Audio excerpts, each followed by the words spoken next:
अस्सलाम वालेकुम, this is Nadia, your host with yet another episode of hit parade. हमेशा की तरह आज हमारे साथ एक बहुत ही बेहतरीन गेस्ट मौजूद हैं, शहजाद नवाज़।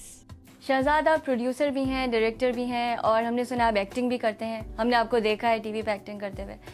तो इतनी सारी चीज़ें एक साथ आप करते हैं और करते करते आप गायब भी हो जाते हैं इतने अरसे के लिए, तो ये क्या चक्कर है? एक साथ करते हैं और फिर एक साथ गायब हो जाते हैं? ये बात नहीं है। पहली चीज़ तो ये है कि आपने मुझे कहा है कि आपने सुना है। नहीं, जब हमने किसी उसके बाद आपने करेक्ट किया, तो जब किसी को ये कह दिया जाए तो उसमें फिर बहुत ज़्यादा यानी आपके दिमाग में एक इंतशार शुरू हो जाता है। मैं बेसिकली काम बहुत कम करता हूँ, मैं गायब नहीं होता। मैं टाइम लगाता हूँ काम करने पे, मुझे कोई जल्दी नहीं है। यानी एक होता है ना इंसान, उसको बहुत जल्दी होती है, मुझे किसी से भी कोई जल्दी नहीं है। क्योंकि मुझे ये पता है कि मेरा जो भी एक्सपीरियंस होगा वो मेरी अपनी सोल सेटिस्फैक्शन के लिए, इनरिचमेंट के लिए। So I am in no rush of things. तो हाँ, और आपको, और जाहिर बात है अब इतने चैनल्स आ गए हैं, मेरा ख्याल कोई 10 मिनट कोई ना आए चैनल पे तो लगता है बंदा गायब हो गया। मैं तो खैर 2-2, 3-3 साल का पॉज लेता हूँ। So it is not that कि मैं गायब हो जाता हूँ, it is that I am probably thinking of something. या but in the mean time आप एक्टिंग भी नहीं करते, चीज़ें करते हैं तो एक साथ करते हैं, नहीं करते तो एक साथ नहीं करते। एक्टिंग का ये है कि मैं बहुत कम करता हूँ, और एक 3-4 सीरियल्स में मैंने काम किया जो आपके मुल्क में जिस तरह चलते हैं, उसके बाद मैंने वादा किया कि मैं नहीं करूँगा। अच्छा, उनमें काम नहीं करूँगा। क्यों? इसकी क्या वजह है? इसकी वजह सिंपल है कि अगर मैं अभी आपके साथ बैठ के कह रहा हूँ कि मैं तुम्हारे लिए सितारे तोड़ के ले आऊँगा आज के दौर में, मेरे पीछे 4 बंदे इस तरह करके बंदूक लेके खड़े हों, जो कि बड़ा नेचुरल है। I think there is a disconnect between reality and fantasy. बहुत बड़ा एक होता है, ठीक है, मैजिकल रियलिज्म एक बहुत बड़ा जानरा है जिस पर लोग काम करते हैं।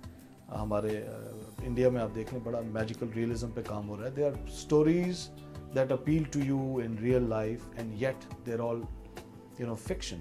Right. हमारे यहाँ वो इस किस्म का है कि वो जो प्लॉट्स हैं वो फिर उसके जो डायलॉग्स होते हैं, मैं बात कर रहा हूँ मेजॉरिटी की, और when I'm saying majority I mean good 80% 90% of what. Okay. उन इत्तेफाक से मेरे पास जो भी काम आया उसी 80-90% में से आया। जो 10% कहीं अच्छा काम हो रहा है उसमें नहीं आया। तो इसलिए फिर मैंने रियलाइज़ किया कि मतलब इट्स नॉट नेसेसरी।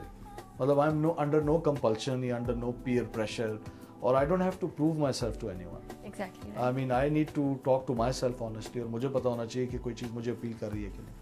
तो ऐसी कोई चीज़ नहीं आई, लेकिन जो आ रही थी उनका मैंने ताना बाना रोक दिया। आपको पता है कि 80s में इस मुल्क में क्या होता था, लेट 80s में, 90s में, अर्ली 90s में, कि सबसे पहले आप एक शूट में आते थे, फैशन शूट में किसी मैगज़ीन में, फिर आप उसके कवर पे आते थे, उसके बाद आप म्यूज़िक वीडियो में आते थे, उसके बाद आप ड्रामे में आते थे। तो ये जो हायरार्की थी या सीढ़ियाँ थी बहुत क्लियर कट होती थी उस ज़माने में। अब ये कि आप डायरेक्ट टीवी में आएँ, उसके बाद अगले सीरियल में आ जाएँ और फिर अगले में आ जाएँ, तो इसलिए आप लोगों को ये लगता है कोई आ गया और गायब हो गया। मैं नहीं समझता कि ऐसी अच्छी स्क्रिप्ट बन रही हैं कि उसके लिए मैं अपनी पर्सनैलिटी को कॉम्प्रोमाइज़ कर दूँ। मैंने किया, गलती की, लेकिन सबसे मज़ेदार चीज़ ये होती है कि आप गलती करें और उससे सीखें। Exactly. मैंने बहुत जल्दी सीख लिया। अच्छा, apart from acting, production, direction, हमने सुना है आप गाने भी बहुत अच्छे गाते हैं। नहीं, ये बात नहीं है कि मैं उस तरह से गाने गाता हूँ। अभी लास्ट एक बड़े चैनल के CEO हैं, उनके घर में इवेंट हुआ, इत्तेफाक से मैंने गाना शुरू किया। 40 लोग थे, आखिर में मैंने नोट किया एक बंदा रह गया, दिस इज़ ऑनेस्ट। वो सुबह के 3-4 बज रहे थे, और जब मैंने देखा तो वो अकेला था। फिर मुझे रियलाइज़ हुआ कि ये तो नहीं जाएगा, इसका अपना घर है। ओके व्यूअर्स, शहजाद नवाज़ से बातें होती रहेंगी।